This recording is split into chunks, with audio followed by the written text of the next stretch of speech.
7 horas, 1 minuto, de volta com o Manhã no Ar, as principais notícias do dia. A gente tem informação de um acidente de trânsito. Vem comigo acompanhar a publicação no Twitter do Manaus Trans. Acidente somente com danos materiais na Avenida Jacira Reis, com a rotatória das Letras, na zona oeste da cidade.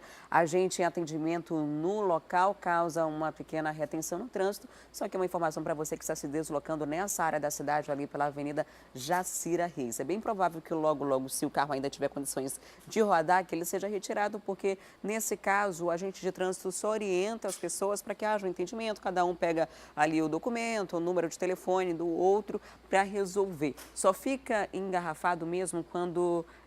só não pode retirar o veículo quando algum dano, no caso de alguma pessoa ferida, quando alguém se machuca. Aí sim precisa fazer uma perícia. Mas nesse caso, logo, os veículos já devem sair. Por enquanto, causa uma retenção na zona oeste da cidade, na Avenida Jacira Reis. E familiares de 5 pessoas atropeladas em uma faixa de pedestres no fim de semana no Campos Elíseos pedem que seja feita justiça. Pelo menos 2 vítimas estão internadas em estado grave. O suspeito passou pelo teste do bafômetro, que constatou um nível alcoólico de 0,84 miligramas, sendo que o máximo permitido é de 0,04 miligramas de álcool. A gente começa a nossa reportagem fazendo uma pergunta. Será que atravessar uma via movimentada como essa, mesmo com o semáforo fechado para os condutores, é seguro? Isso depende muito dos motoristas que muitas vezes acabam sendo imprudentes e causando graves acidentes. Foi exatamente isso que aconteceu na manhã do último domingo aqui na Avenida Constantinopla, que fica no bairro Planalto. 5 pessoas foram atropeladas e aquela câmera ali de vigilância que pertence àquele estabelecimento comercial registrou toda a cena que você acompanha a partir de agora. 8h55 da manhã do dia 5 de maio. O semáforo fecha, automaticamente os condutores param para que os pedestres possam atravessar. É nesse momento que um veículo desgovernado em alta velocidade surge e atropela todas as vítimas. Foi um momento de grande desespero para todos que passavam aqui nesse local no momento do acidente. De onde essas pessoas tinham acabado de sair? Desta igreja aqui. A missa tinha terminado, elas estavam atravessando aqui a faixa para chegar até o veículo que estava aqui desse lado quando foram surpreendidas por esse condutor que estava alcoolizado. Nas imagens, a gente consegue identificar uma senhora que está com uma sacola nas mãos. E no caso, foi a senhora que ainda tentou ali salvar o seu neto da situação. Como é que foi aquele momento de desespero para vocês? Foi o pior momento da minha vida que eu passei. Então, eu peço que não aconteça mais, não faça mais, eu não quero passar mais nunca mais o que eu passei na minha vida. Como é que foi para a senhora ver ali as suas amigas caídas no chão, sem saber do estado de saúde delas? Foi o pior momento que eu passei na minha vida, porque ninguém não podia ajudar nenhuma. A gente só ficava chamando, ninguém não podia mexer com nenhuma, né? Então, o que a gente podia fazer? Só chamar e pedir ambulância, pedir ajuda, foi isso que nós fizemos. E fiquemos aqui com eles até na hora que eles saíram para o hospital. E, aliás, tem até uma amiga que está muito mal no hospital. E falaram que soltaram ele porque não conseguiram entrar em contato com a família dos acidentados, mas isso é uma pura mentira. Eles não procuraram nenhum da família, porque senão a gente sabia, porque todo mundo tem celular e todo mundo deixou os contatos lá. Eles não falaram, não procuraram ninguém para entrar em contato, não. A grande questão é que os familiares e os amigos dessas vítimas se reuniram aqui na frente do local onde aconteceu esse acidente e pedem justiça. Algumas testemunhas contaram que logo após esse acidente a polícia chegou. Esse autor aí que estava conduzindo esse veículo foi levado até o 12º Distrito Integrado de Polícia. Esse homem foi identificado como Pedro Campos Oliveira e, segundo relatos, ele estava embriagado, sob efeito de bebidas alcoólicas e tinha acabado de sair de uma festa de aniversário quando atingiu as pessoas que tinham acabado de sair aí desse grupo de oração, inclusive a sua sogra, que já é uma idosa de 74 74 anos, está em estado grave hoje. Estado grave hoje. Hoje ela está entrando no centro cirúrgico para fazer uma cirurgia. Ela teve fratura na bacia, está sofrendo de dores horríveis. Você imagina que é uma pessoa de 74 anos, ela é uma pessoa pequena. Ela foi arremessada de uma distância de quase 5 metros. Então ela está sofrendo muito. A gente está acompanhando de perto, nós somos familiares, estamos cuidando, sabe? E está sendo difícil isso, porque ela vai ter que passar no mínimo 4 meses numa cadeira de roda, porque não pode se pôr em pé, tá? Hoje está fazendo uma cirurgia que de alguma forma para ela é um risco, né? Que você corre sendo jovem ou novo, mas para ela já vai ser difícil, mais ainda pela idade e o fato que você está fazendo uma coisa certa. Tu está atravessando na faixa de pedestre, onde é para você atravessar, e aí vem uma pessoa dessa daí que simplesmente achou no direito de beber e dirigir. Porque hoje em dia, se você quer beber, você pode muito bem pedir um aplicativo, um Uber, um táxi, ou pedir uma carona de alguém, né, para evitar isso. Os familiares e os amigos dessas vítimas estão revoltados porque esse sujeito que estava dirigindo esse veículo foi liberado durante a audiência de custódia, pagou fiança e a justiça aí fez uma série de determinações. Ele não pode sair de casa de 5 horas da tarde até as 7 horas da manhã, tem que passar a madrugada na residência. Ele também vai prestar aí esclarecimentos à justiça a cada 30 dias, também vai participar de alguns projetos de reeducação. Só que isso para vocês não vale tanto assim, porque os familiares continuam internados em estado grave. Com certeza. Minha irmã é a Paloma Silva Serra e tem a outra, a Dirleia Silva Serra, que também sofreram um acidente. A minha irmã está com coágulo e vai ter que fazer uma cirurgia e não está reconhecendo ninguém, está com demência e eu espero justiça que ele pague. E nada justifica o que ele fez. Ou seja, esse sujeito aí acabou atropelando essas 5 pessoas e agora está em casa, não pode sair, mas está bem. Nada aconteceu com ele durante aí esse acidente e tuas 2 irmãs hoje estão internadas. Estão internadas em estado gravíssimo e eu queria muito que ele pagasse pelo que ele fez, porque isso não se faz, porque meus irmãos trabalham, entendeu? Aí elas vão... Como é que elas vão trabalhar com essa conturbação, porque isso atinge a nossa família também, de qualquer modo atinge, porque ela tem que trabalhar, ela tem que ter as obrigações dela e eu não sei como é que a gente vai fazer agora, porque os estados dela são críticos e a gente quer justiça por causa disso, por causa de uma pessoa embriagada irresponsável. A princípio, ele vai responder aí em liberdade por lesão corporal culposa de trânsito e também embriaguez ao volante. Se ele foi indiciado por lesão corporal, infelizmente, vou adiantar que não vai dar em nada. Porque os crimes de lesão corporal, ainda que não seja na vara do trânsito, a condenação máxima é de 1 ano de prisão. 1 ano não coloca ninguém na cadeia, 1 ano é convertido em penas, alternativas, que são aquelas prestações de cesta básica, serviço voluntário, social para alguma instituição. Infelizmente, o nosso código de leis, ele permite muitas coisas como essa, né? Porque se ele fosse indiciado por tentativa de homicídio doloso no trânsito, poderia até mudar a situação, porque essas pessoas não morreram por muito pouco. Estava todo mundo parado na faixa de pedestre, todo mundo atravessando com tranquilidade, até que de repente esse motorista vem, fura essa passagem ali dos veículos e atinge essas pessoas. E quando você bebe, você está assumindo o dolo, você está assumindo a responsabilidade, está assumindo a culpa de que algo possa acontecer assim. E o exame confirmou de fato que ele dirigiu embriagado muito acima do que é permitido pela lei. Mas, inicialmente, ele deve responder por lesão. Pode ser que, na hora que chegue na justiça, a situação mude, né? Porque esse é o primeiro caso quando o delegado recebe a ocorrência. Mas é algo que a gente lamenta muito, porque essas famílias que estão ali com a vida interrompida. As pessoas que estão internadas, as pessoas que mantêm as suas casas, que não podem trabalhar. Enquanto isso, a vida deles segue normalmente, apenas com a restrição de não poder sair de casa de madrugada, né? A partir das 5 horas da tarde. E também não há garantia nenhuma de que isso vai acontecer, porque quem é que vai controlar a porta de casa? Quem é que vai controlar a saída ou a entrada dele em casa, né? Infelizmente, é o que prevê a lei e as pessoas, com toda razão, estão muito revoltadas. E na tarde de ontem, um motociclista foi atropelado na Avenida Camapuã. A motorista do veículo fugiu do local sem prestar socorro.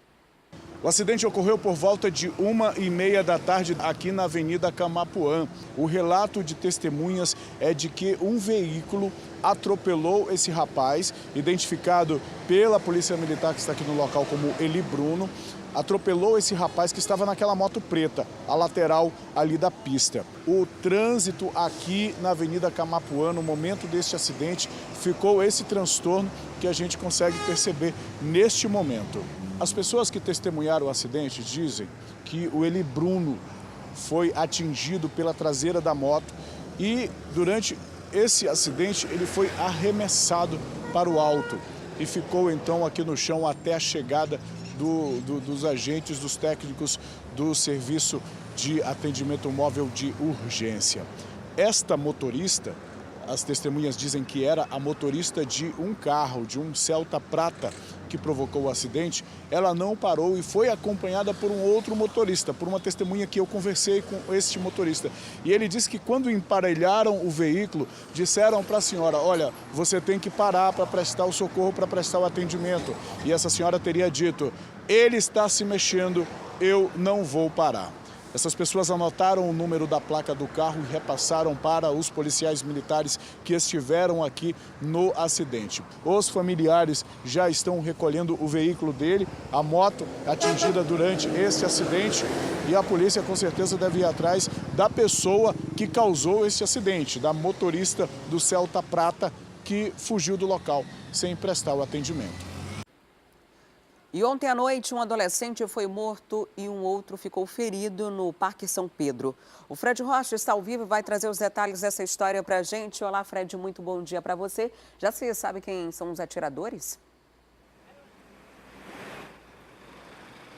Muito bom dia, Adriane. Bom dia a todos. A polícia ainda não sabe quem são os atiradores, mas busca essas informações.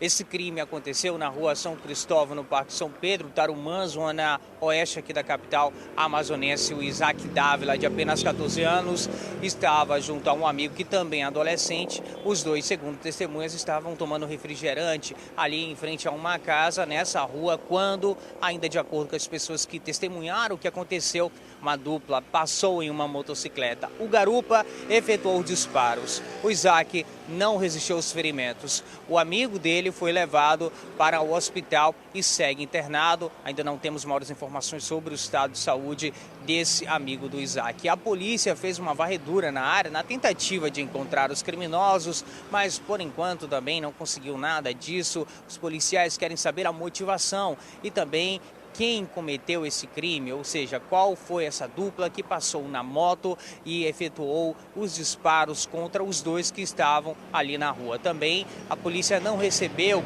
nenhum tipo de informação que pudesse explicar naquele momento o que poderia ter causado, motivado este homicídio ali na zona oeste da capital. Adriane. Agora, Fred, tem um outro caso de um assalto a uma assistência técnica em que o assaltante não se deu bem, né?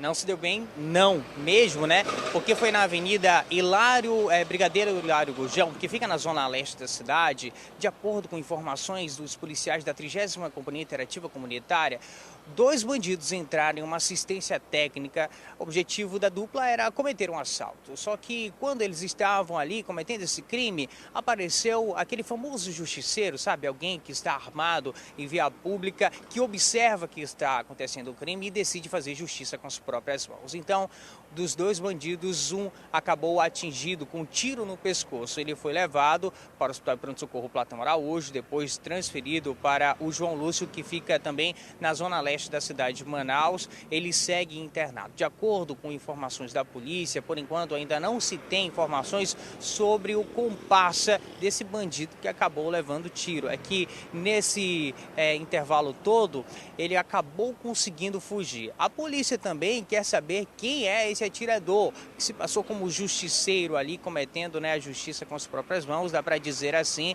Os policiais querem saber a procedência dessa arma, não se sabe quem é esta pessoa até o momento. O caso foi atendido pelos policiais da 30ª SICOM, como já foi dito, a polícia da mesma forma fez uma varredura pela área, mas ninguém foi encontrado, a não ser o bandido que levou o tiro. Adriane. Ok, Fred, muito obrigada pelas informações. E agora a gente tem um caso que vem do interior do estado, lá no município de Manacapuru. Por lá, um vigilante de 33 anos foi assassinado. Segundo o delegado, a dupla suspeita desse crime trabalhava com a vítima. A Polícia Civil aqui do município de Manacapuru está investigando a morte de um vigilante que aconteceu na madrugada da última segunda-feira, porém, o corpo só foi localizado já na madrugada desta terça-feira. Para dar mais detalhes sobre este caso, aqui é o Dr. Rodrigo Torres, que é o titular da Delegacia Interativa aqui do município de Manacapuru. Dr. Rodrigo, o que a Polícia Civil já conseguiu apurar em relação a esse crime? Pois não, né? Durante a madrugada compareceu aqui na delegacia uma testemunha para nos relatar sobre o crime de homicídio que aconteceu na madrugada de segunda-feira. Ele deu detalhes e apontou já os suspeitos do crime. De início já começamos aí a procurar pelos autores do crime. Fomos até o local onde o crime aconteceu, fazer as diligências. O corpo foi localizado também já durante a madrugada em diligência já da Polícia Civil, Polícia Militar, que já estavam aí fazendo as buscas. De acordo com o que foi apurado, houve uma discussão anteriormente, em dias anteriores, entre a vítima e os suspeitos, né?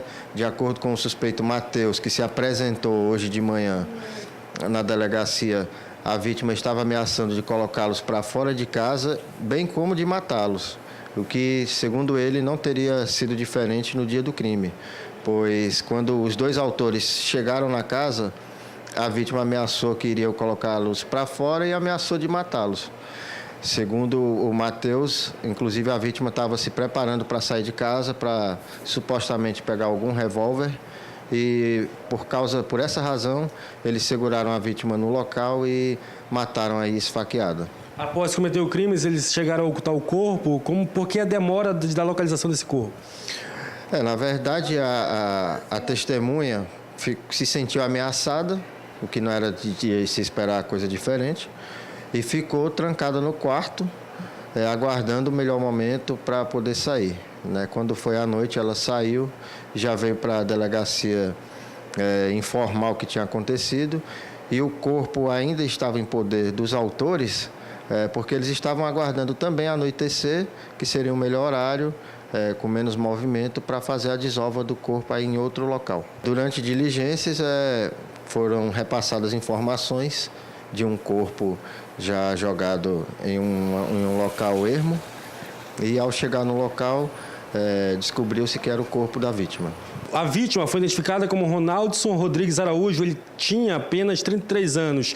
De acordo com as informações também da Polícia Civil, as pessoas que são suspeitas de cometer esse crime trabalhavam junto com a vítima. A vítima era o patrão dos autores aí do crime, e a questão toda, pelo que foi apurado até agora, foi realmente uma ameaça anterior, segundo o Matheus, que a vítima teria feito contra eles. O suspeito que se apresentou aqui na delegacia do município de Manacapuru foi identificado como José Matheus Barbosa da Silva, e a polícia está à procura agora de Luiz Gabriel da Paz, de 19 anos. O Luiz é que ainda está foragido desse caso. Ele e o Matheus são os suspeitos de terem executado, de acordo com a testemunha que procurou a delegacia, de ter executado o vigilante.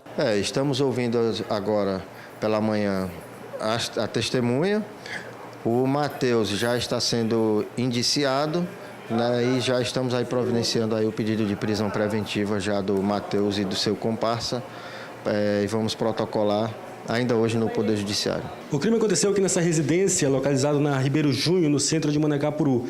Dentro é possível ver as marcas da violência a qual esse crime foi cometido. A Polícia Civil está aqui no local buscando pistas para tentar identificar alguma coisa que possa levar ao último suspeito que ainda está foragido. Nós tivemos acesso à residência também, acompanhando o trabalho da polícia. Lá dentro do cesto do lixo, Na cozinha, a polícia conseguiu encontrar a faca utilizada nesse crime. Os quartos estão todos revirados, o que demonstra também aí a fuga rápida. Não tiveram tempo de levar muita coisa, apenas as roupas, vários móveis e outros pertences pessoais permaneceram aqui na residência.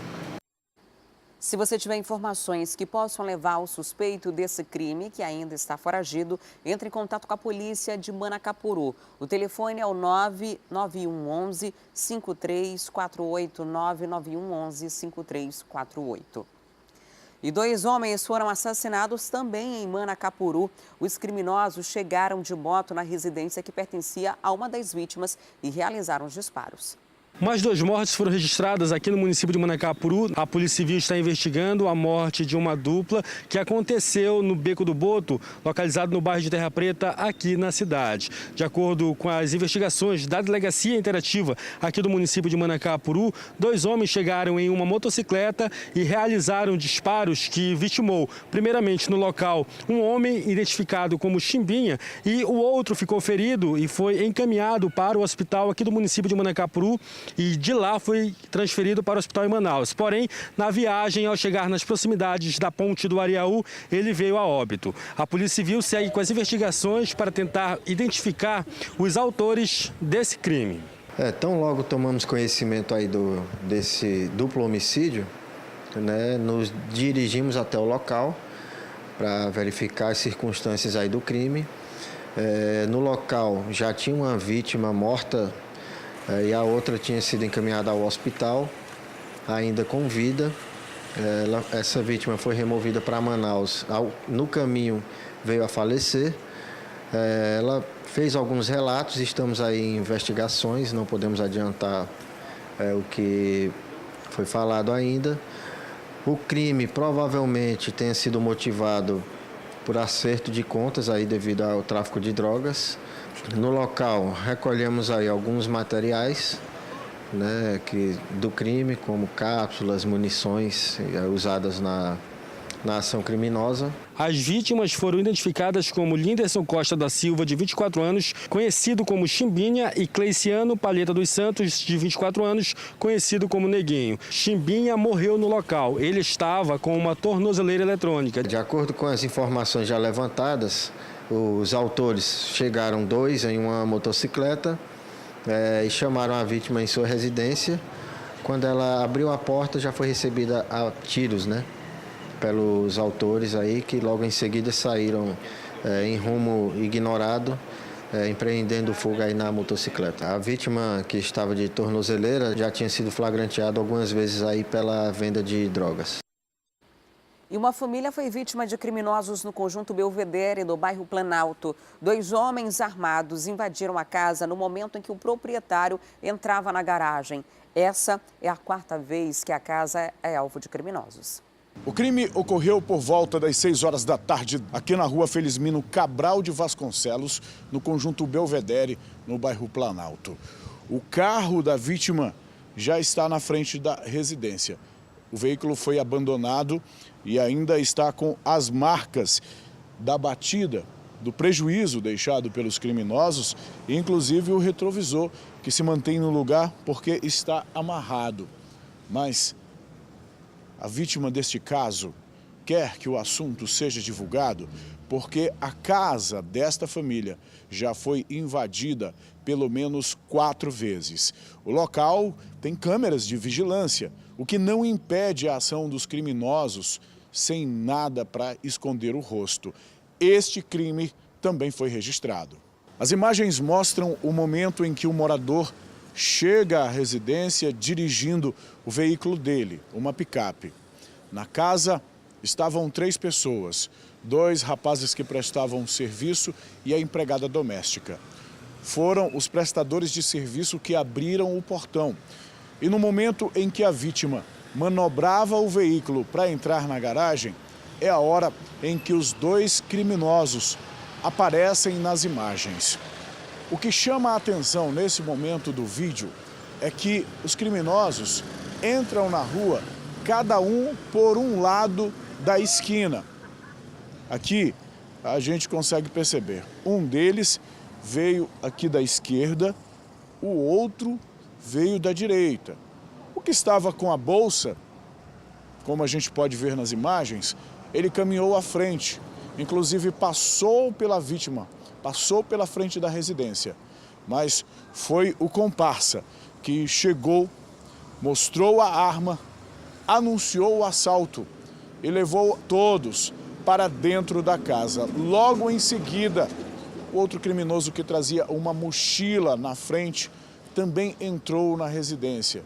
E foi aí que eles começaram a pedir dinheiro. Eles queriam saber a todo custo onde estava o cofre da casa, porque eles diziam que havia dinheiro dentro deste cofre.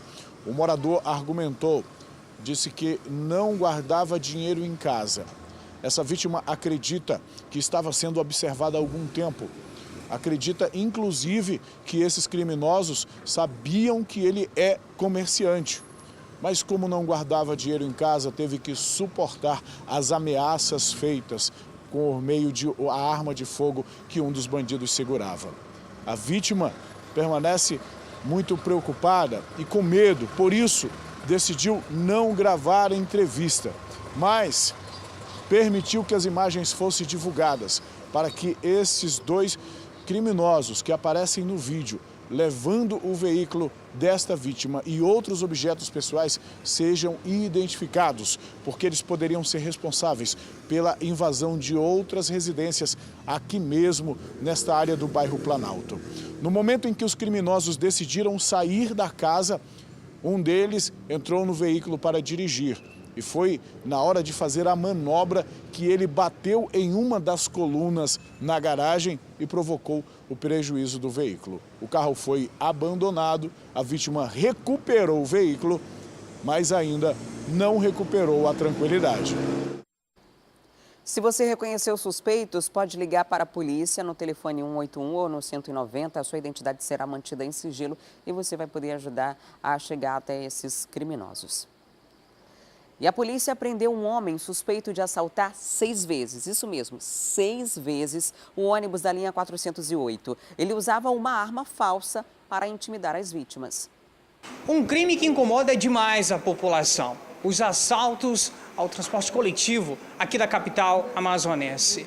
O Jerry Benzaquim Carneiro, de 21 anos, era um desses criminosos que entrava no ônibus, cometia o assalto, depois ia embora com toda a renda e muitas vezes com os aparelhos celulares.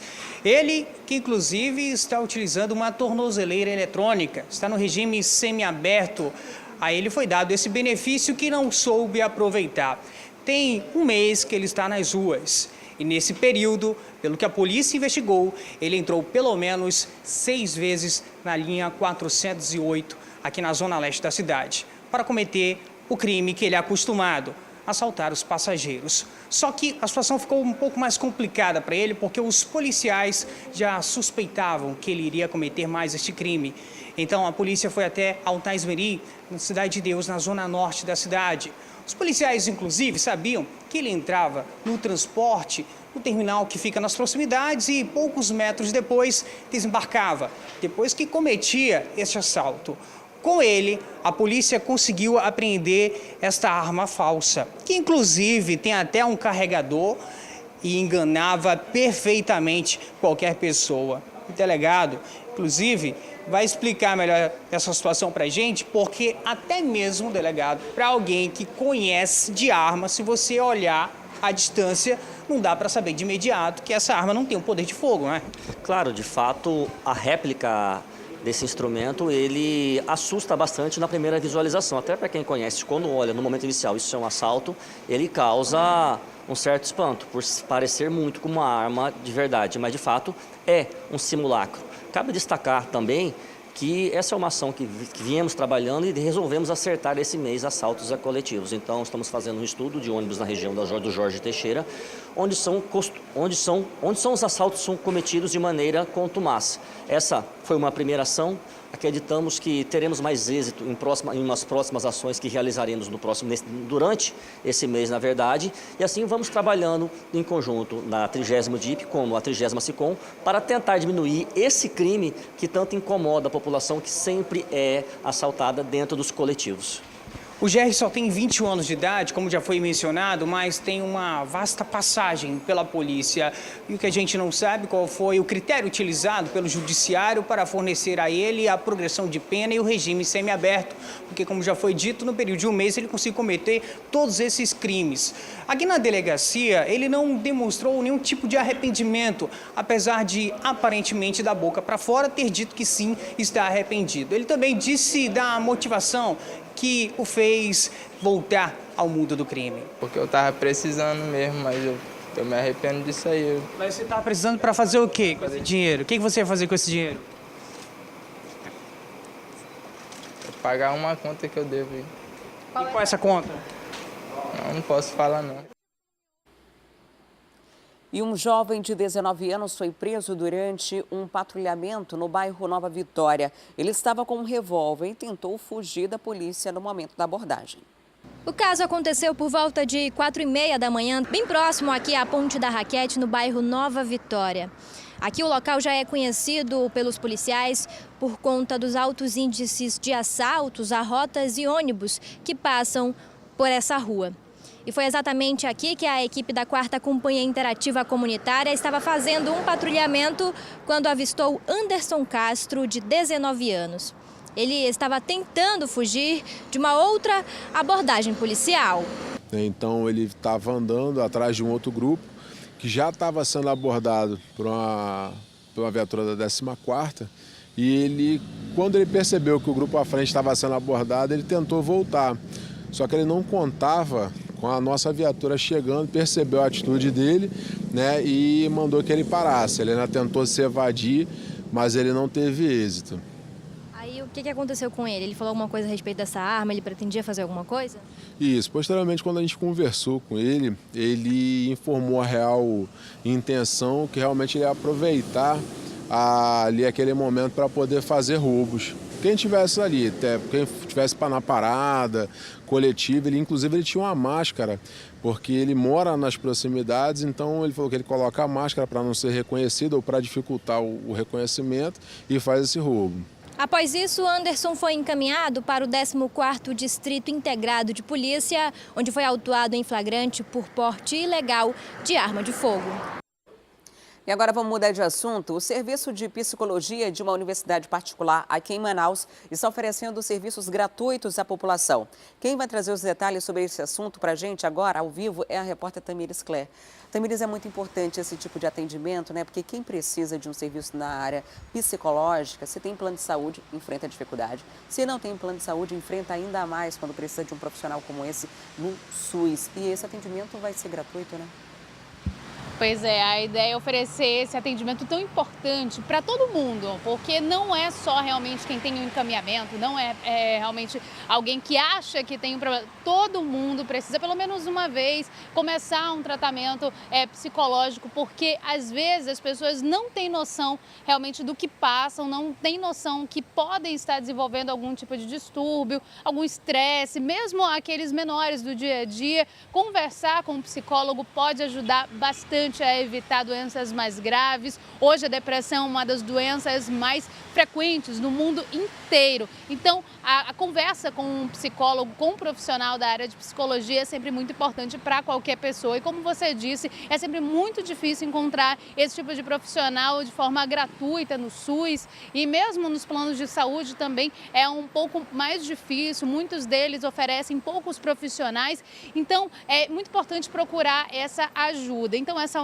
universidade particular que fica no centro, a unidade do centro, ali na Getúlio Vargas, realiza, né, esse atendimento gratuito 2 vezes ao dia, de segunda a sexta-feira, durante 1 hora, das 8 às 9 da manhã e depois das 6 às 7 da noite, lá na Getúlio Vargas, a unidade da Uninorte, que fica ali na Getúlio Vargas, número 720. Você pode procurar esse atendimento, precisa levar só a sua foto, algum documento com foto, desculpa, e aí você vai poder ter um atendimento inicial. Depois, os alunos, né, porque você vai ser atendido por alunos finalistas do curso de psicologia dessa universidade, eles vão encaminhar os pacientes para outros tratamentos, vão dar aquele aquele pontapé inicial em um possível tratamento e logo essa primeira conversa já ajuda bastante. Então, se você quiser alguma outra informação, você pode entrar em contato pelo número 3212-5169 e aí você tira qualquer dúvida que tenha em relação a isso, verifica lá se tem disponibilidade naquele dia, se vai ter muita gente.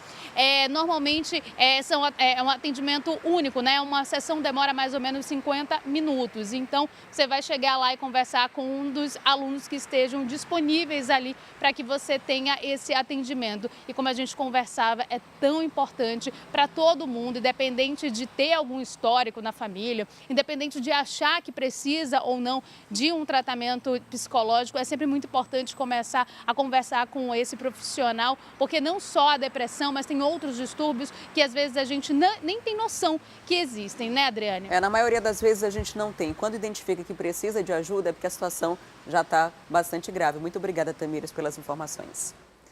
E agora a gente faz uma pausa para o intervalo e volta daqui a pouco. Vamos falar sobre futebol e mostrar como foi a estreia do Fast Clube na Série D do Campeonato Brasileiro de Futebol. O Rolo Compressor estreou com vitória.